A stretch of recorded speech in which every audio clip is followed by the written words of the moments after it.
जो अभी कोर्ट की तरफ से जो अभी बेल की एप्लीकेशन को रिजेक्ट कर दिया गया है, तो अब आगे आप लोग का क्या विचार है? देखिए, अभी मैंने बेल ऑर्डर पढ़ा नहीं है। बेल ऑर्डर मेरे पास आज पहुंच रहा है जी। क्योंकि मैं दिल्ली आ गया था दोपहर की फ्लाइट से, तो मैं बेल ऑर्डर का अध्ययन करूंगा। उसके बाद फिर नेक्स्ट स्ट्रेटजी बनाएंगे। टीम बैठेगी मेरी जी। टीम बैठने के बाद फिर हम देखते हैं कि अगली स्ट्रेटजी क्या होगी। बेल रिजेक्ट का मतलब ये नहीं है कोई सेशन कोर्ट का ये फाइनल ऑर्डर है जी। और चूंकि इसमें कुछ ऐसी चीजें भी हुई हैं जो इन्वेस्टिगेटिंग एजेंसी ने कोर्ट को भी नहीं बताई हैं जी। आप फॉर एग्जाम्पल शिवा को कल अरेस्ट कर रखा था और शाम को पेश 2 बजे करना चाहिए था और हमारी 2:30 बजे बहस स्टार्ट हुई है और यहां तक 4:30 तक बहस चली, तब तक डिस्क्लोज नहीं किया इन्वेस्टिगेटिंग एजेंसी ने। Investigating officer at the rank of ACP was standing in the court itself कि मैंने उसको अरेस्ट कर लिया है और मैं उसको पेश कर रही हूं। हम शायद आर्गुमेंट्स करते ही नहीं, फिर हमारी एब्सेंस में उसका 1 दिन का पुलिस रिमांड गया।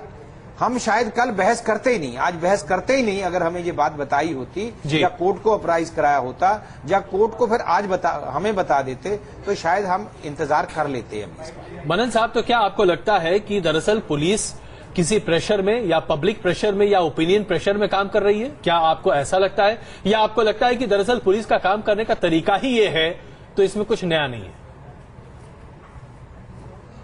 अब जिस तरह से शिवा की हालत जी, उसकी चुटिया, एक पंडित ब्राह्मण आदमी की चुटिया, बाल पकड़कर चुटिया से पकड़कर वो बाल उखाड़ लेने और उससे चला नहीं जा रहा था, जो उसको 3rd डिग्री टॉर्चर किया हुआ शिवा को।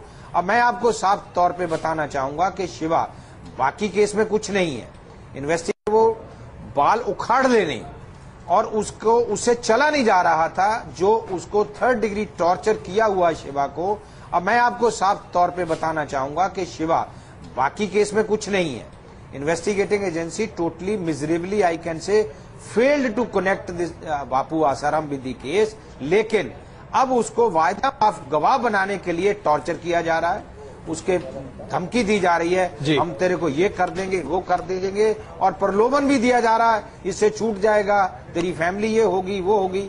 मेरा मानना ये है कि फेयर इन्वेस्टिगेशन अगर हो तो बापू आसाराम जी पर तो प्रेमा फसाई केस नहीं। मनन साहब ऐसे ही आरोप एट दी मोमेंट, माफ कीजिएगा मैं आपको बीच में रोक रहा हूं मनन साहब, लेकिन जो मैंने आर्ग्यू किया था कि बेलेबल बनता है। जी जी जी बिल्कुल नहीं, आपने अपनी दिल्ली जरूर जाहिर सी बात है बेहतरीन तरीके से रखी होगी। बेल रिजेक्ट का ये मतलब नहीं है, इसी तरीके से बिल्कुल सही है। अभी हायर कोर्ट्स बाकी है और आप आगे जा सकते हैं। के खिलाफ केस बिल्कुल, जब तक आरोप सिद्ध नहीं होते तब तक उन्हें दोषी कोई करार नहीं दे सकता। ऊपर जाएंगे हम, इस कोर्ट का भी दरवाजा। इसमें एक सवाल ये उठता है कि जिस तरीके से आप कह रहे हैं शिवा के साथ जोर जबरदस्ती की जा रही है, 3rd डिग्री का इस्तेमाल किया जा रहा है, प्रलोभन का इस्तेमाल किया जा रहा है, कुछ ऐसे ही आरोप नाबालिग बच्ची के पिता का भी है। उसका कहना है कि उसे भी इस तरह के तमाम तरह के प्रेशर्स दिए जा रहे हैं और आसाराम जी के तमाम समर्थक ऐसी ही चीजें उनके साथ कर रहे हैं।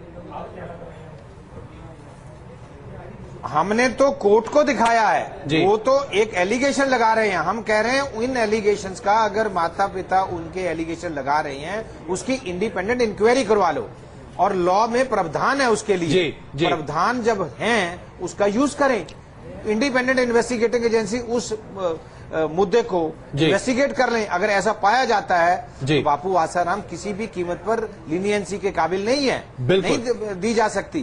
लेकिन अगर नहीं है, हजारों लाखों, कौन इतना बड़ा देश है, इतनी बड़ी लार्जर कॉन्स्पिरेसी है, बापू आसाराम अंदर हैं और उसके बिहाफ पर कोई ऐसी बातें कर रहा है तो मैं ये कहूंगा हितैषी नहीं, उसके दुश्मन कर रहे हैं ये। मनन साहब, जरा हमें यह समझाइए कि तमाम ऐसे लोग हैं जो अब आसाराम जी के खिलाफ अपनी बातों को कहते दिखाई दे रहे हैं, अदालत के सामने हो सकता है कि उनकी गवाही भी पेश की जाए, आपके लिए केस कितना मुश्किल हो जाता है उसके बाद?